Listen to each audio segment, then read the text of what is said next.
So this is a collective reading that I felt led to do. Haven't been doing a lot of readings lately for the collective, but I've been feeling called to do so. So we're gonna pull cards and see what comes up. No matter when you find this video, this message is timeless. And if it's not resonating with you, that's okay. If it's resonating with you, I would love to hear from you. Let me know in the comments. I'm not going to ask questions because oftentimes the questions that we have to ask is coming from the logical mind. I want to allow this reading to be completely intuitive. So I'm not going to ask questions. I'm going to ask that we be guided from the highest frequency of love to whatever is needed right now.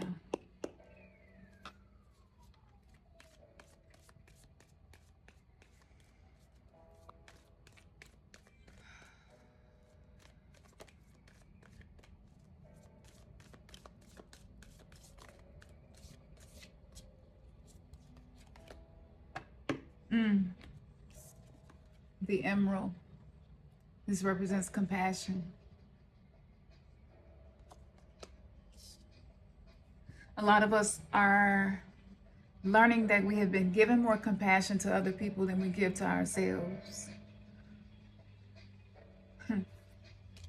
The funny thing about this is when you give compassion to other people more than to yourself, you oftentimes end up feeling resentful because no one is ever going to be able to give you more compassion than your capacity to give yourself. And sometimes we are disappointed in people for not giving us compassion because our compassion cup is empty. But if you fill your compassion cup in any situation where someone may not be compassionate to you, it's not going to hurt as much.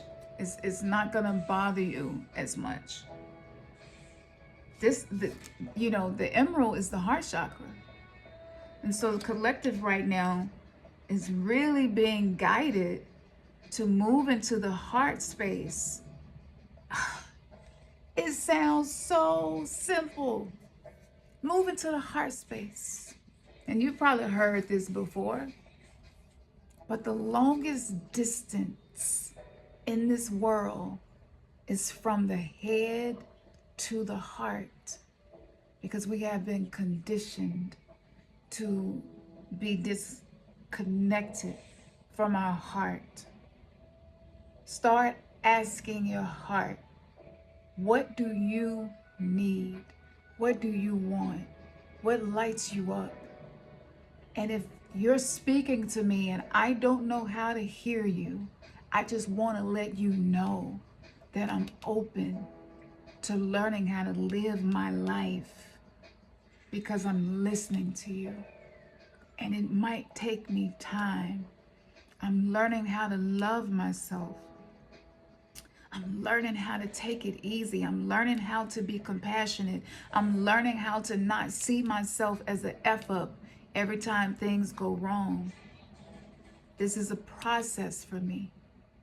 But I want you to know how important what you have to say really is to me. This is what we're being guided to do. Compassion. That's interesting. More compassion for ourselves is actually what's going to heal a lot of things in our life that we have not been able to heal on our own. You know, have you been like trying and you tried this and tried that and it seems like nothing is working. You know, like I'm trying. Nothing is working. I'm trying. Nothing is working. If you lack compassion, all of that effort, it just goes to waste. It's being devoured by the lack of self-compassion. Because in reverse, Hematite, grounding. We need to get grounded. We need to get grounded, okay? You're going to go through cycles in this journey. The moonstone represents cycles, okay? And so you're in a cycle where in order for you to have more compassion and heal your heart, you need to be grounded. It's not the upper chakras and a lot of the other things that we would like to experience for those of us who are drawn to spirituality. It's the lower chakras need to be balanced. They need to be grounded. What can you do to ground yourself? Some of the things that you can do, of course, is working with crystals to ground yourself. For me, amethyst is what works best for me, because amethyst helps to ease the anxiety that I often feel as an empath who's always swimming through the collective and experiencing everybody's pain and aware of what people are suffering and going through. So working with crystals helps me a lot. That can help you be grounded. Your breath can ground you, coming back to the body, being able to take slow, deep breaths, ground you, bring you present, bring you into the body, bring you into your temple. Yoga, this is union with the body, oneness with the body, can help to ground you. But I'm being intuitively told that some of y'all just need to avoid talking to some people. You know, you're having conversations with people who probably aren't grounded either. So you're not going to feel grounded. Especially if you're an empath, you're going to absorb what they're feeling. And so if they're upset and they're trauma dumping every time you talk to them, then maybe that's somebody that it would benefit you to allow yourself to go through a cycle of not having so many conversations with them, so that you can stay in your own energy and hear your heart speak. That's beautiful. That's beautiful. So on a subconscious level,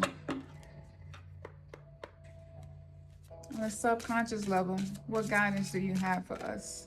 This is my dark goddess deck that I like to use for the subconscious mind. And it really does help to reveal the things that we're uncomfortable with seeing and knowing about ourselves. The things that we hide, the things that hurt.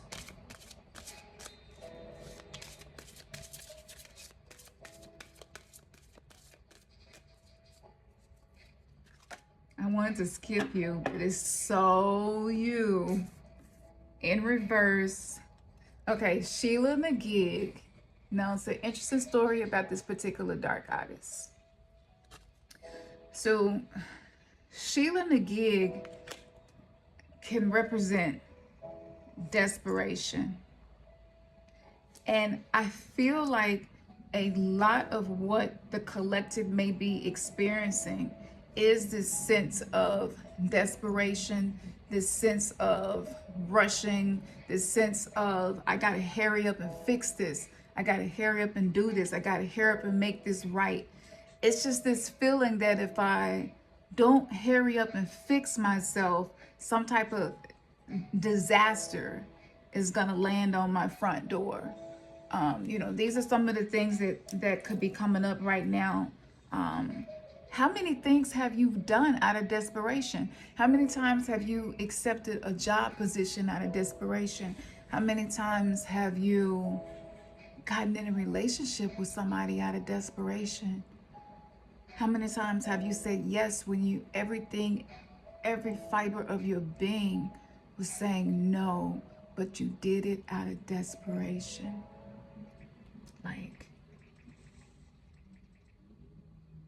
This is one of the shadows of the collective. And what's generating in front of us all the time, the purpose is to keep us feeling desperate, despair.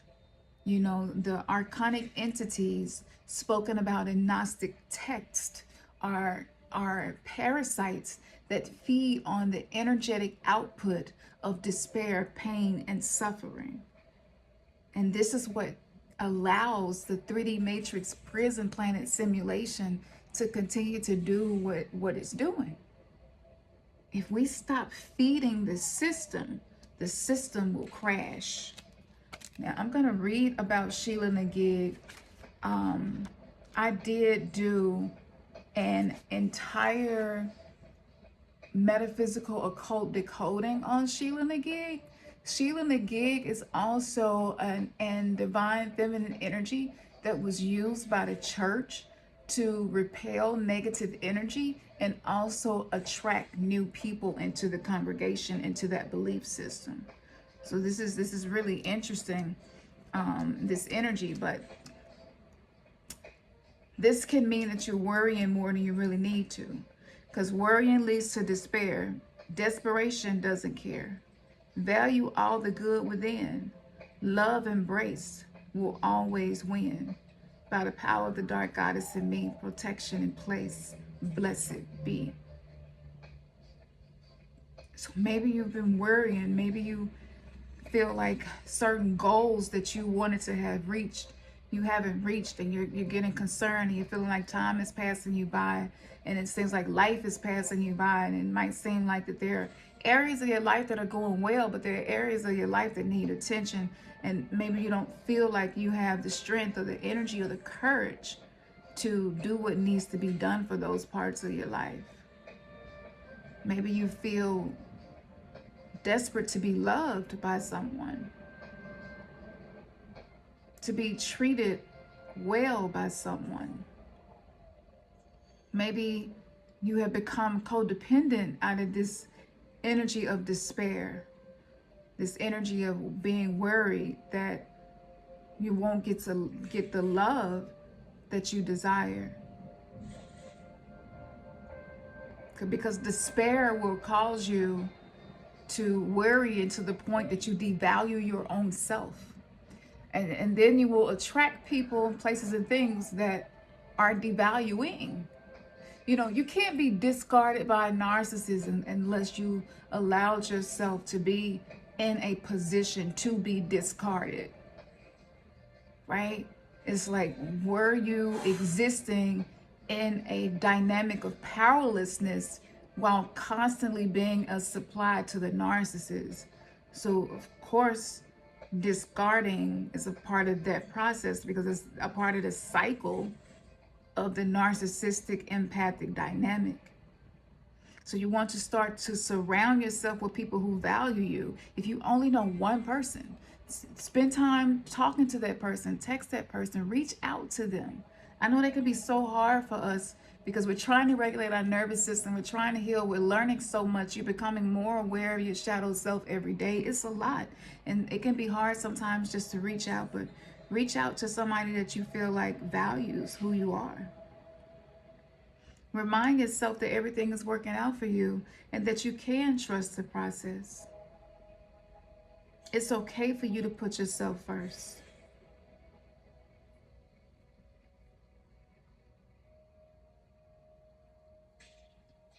Okay. Thank you for that.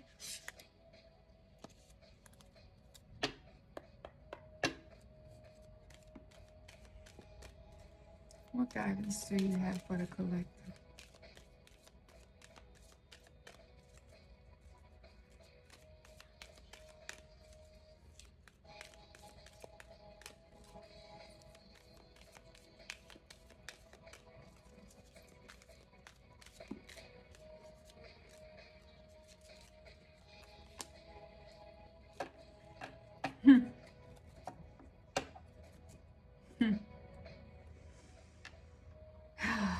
I pulled the Two of Cups and I pulled it just like this.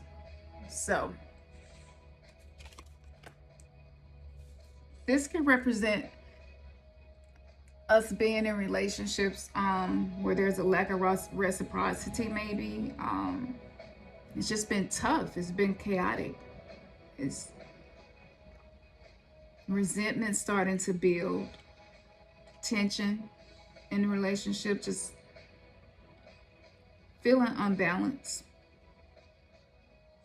having conflicts but not really reaching a resolution in the conflicts. The purpose in conflicts is resolution. Did you know that?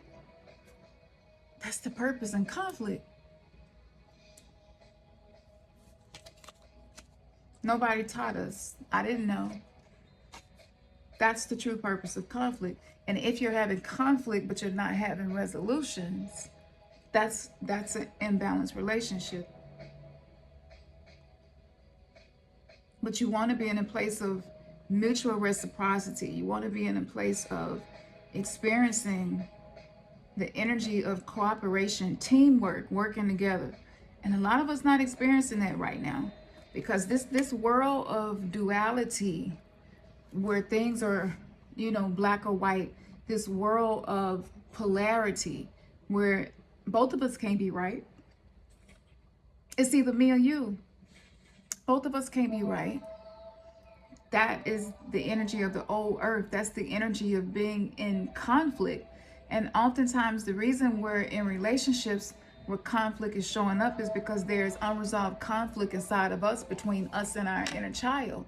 And when you don't have resolutions between you and your inner child, the inner child is the inner magician.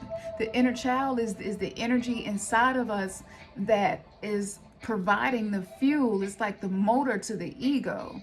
And the shadow self shows up to protect the inner child, to make sure that the system of the ego is in place. But you're going through activations, and these activations are exposing areas of relationships that are not in balance, and we cannot ignore it anymore. It's a sacred contract. It's a sacred contract for us to face these things.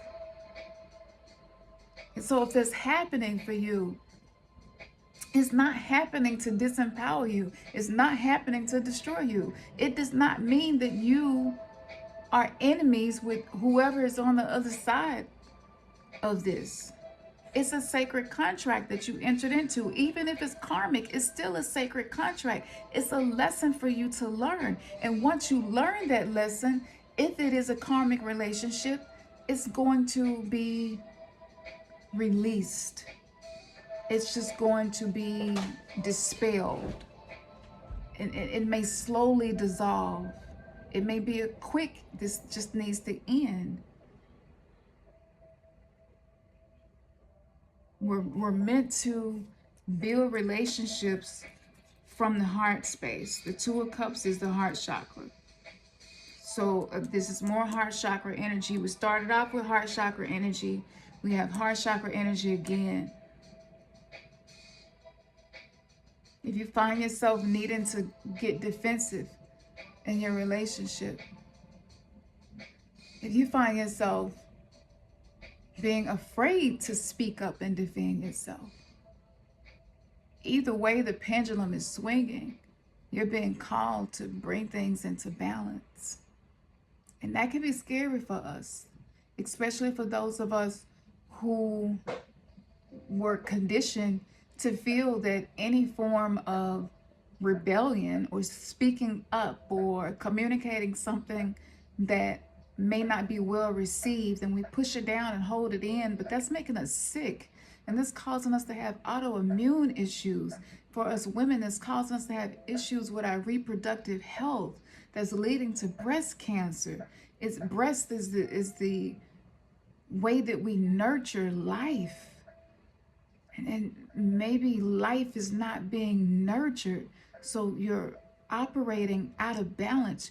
You're operating out of order. You're existing in a war, but you're trying to create peace. It's taking too much energy to do that. We're not going to be allowed to do that anymore. We're not going to be allowed to do things that's hurting us anymore. This is the new earth. The new earth means that there are initiations that are taking place in our individual lives that's gonna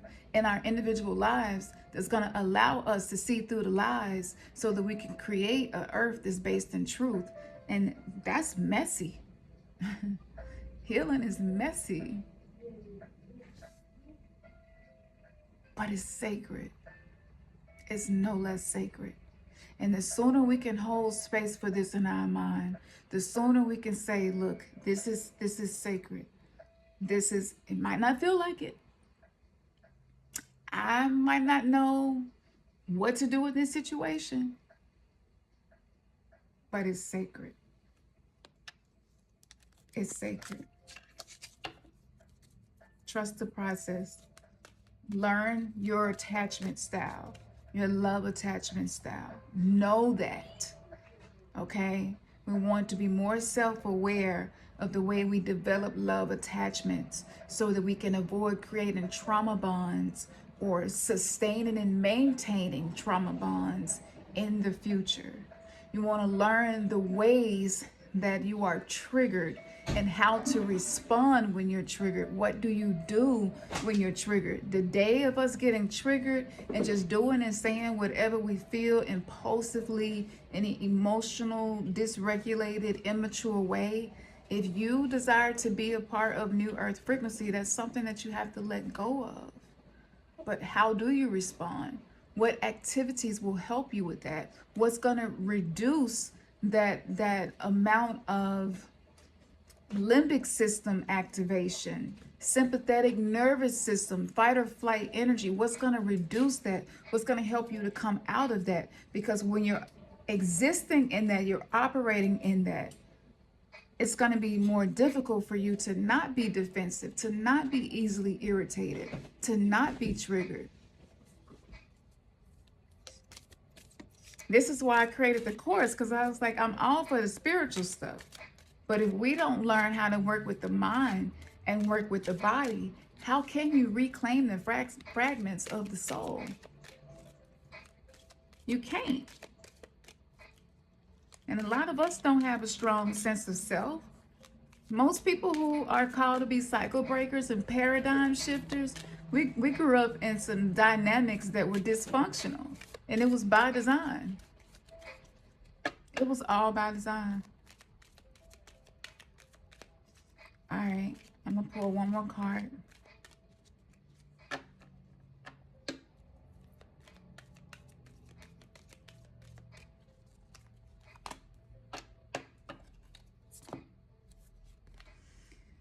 Interesting. The Knight of Cups. The Knight of Cups. To me, this feels like a reactivation of our passion. What we're passionate about. Do y'all know how important it is to know what you're passionate about? Because without it, we are like the walking dead. You know, we need to be able to be connected with our passion. This can represent our intuition as well. The Knight of Cups represents compassion. Compassion is having a passion to comfort yourself, right? Compassion, comfort, passion. You're passionate about comforting yourself. Compassion, that your intuition is speaking to you and guiding you. What are you passionate about? Some of us are hypersensitive, and this can be a result of trauma, you know, but what do you do with that? What do you do with that? How do you use it? Or do you let it use you? I think so many of the shadow attributes, they get a bad rep and is looked at as something that makes you weak. But when you learn to use it, it turns into a superpower. And maybe we've been out of touch. Maybe we've been discouraged. I think a lot of us get stuck in analysis paralysis, and we overthink things to the point of not being able to make any decisions at all. If that's you, start making a list of the things that you're passionate about. Are you passionate about, clean oceans, animals having a safe place? Maybe you just visit the shelter and give love to the animals that are there. I don't know. What are you passionate about? Are you passionate about writing? Do you spend any time doing that? Do you spend any time doing the things that you're passionate about? Because maybe being hypersensitive is a superpower you're meant to use and channel it into your passion. The Knight of Cups is the zodiac of Libra. It's balance in our relationships as well. And I feel like some of us maybe romanticize and idealize relationships in a way, and now that the illusion has come down and it don't feel as good as you thought it would, right? And a lot of us just want to end it all just because it don't feel good no more. But maybe this is more so about you getting in touch with you, and you learning how to listen to your intuition. You learning how to be your own best friend, to truly love yourself, to be the partner to yourself you always desire, whether you are single, separated, divorced, or just in a relationship and it's complicated, or maybe things are pretty great, but there are some areas that you want to work on. You know, we have romanticized a lot, because what we think about relationships, a lot of us learn through entertainment, through Hollywood, and we see the amount of trauma that was attached to that. Are you willing to let that go?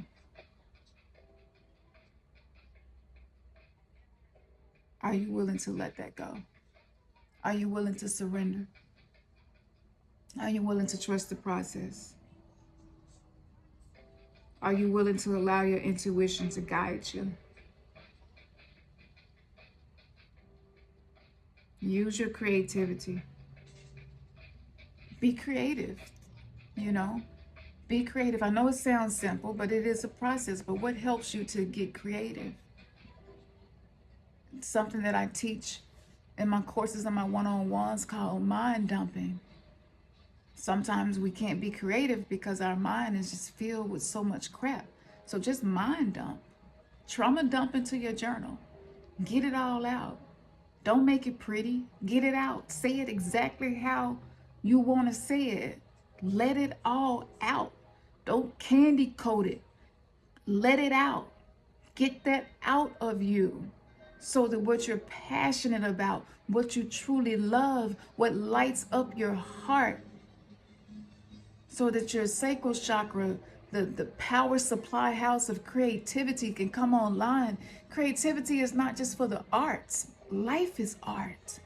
And when you have a more creative approach to life, you can be more curious about dynamics in your relationship. And a relationship doesn't have to be so painful and so hard all the time, because you're entering into your day-to-day life with curiosity, open to see what this particular pattern is showing to you. What is it teaching you about you? If you attract emotionally unavailable partners, what is that saying about you? Do you give too much and overextend yourself? Are you a caretaker? Could that be why you attract emotionally unavailable partners? Learn something about you. A lot of us can either heal our relationships or attract new relationships simply by healing ourselves. The other person is not the problem, and the other person is likely not the solution. Both exist within you.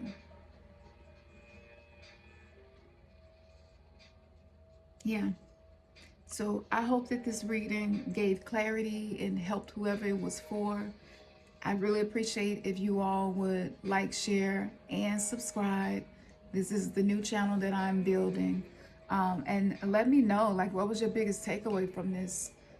Because I feel like I'm going to be thinking about some of the things that came up myself in processing this. But I want you to know that you're not alone. You got this.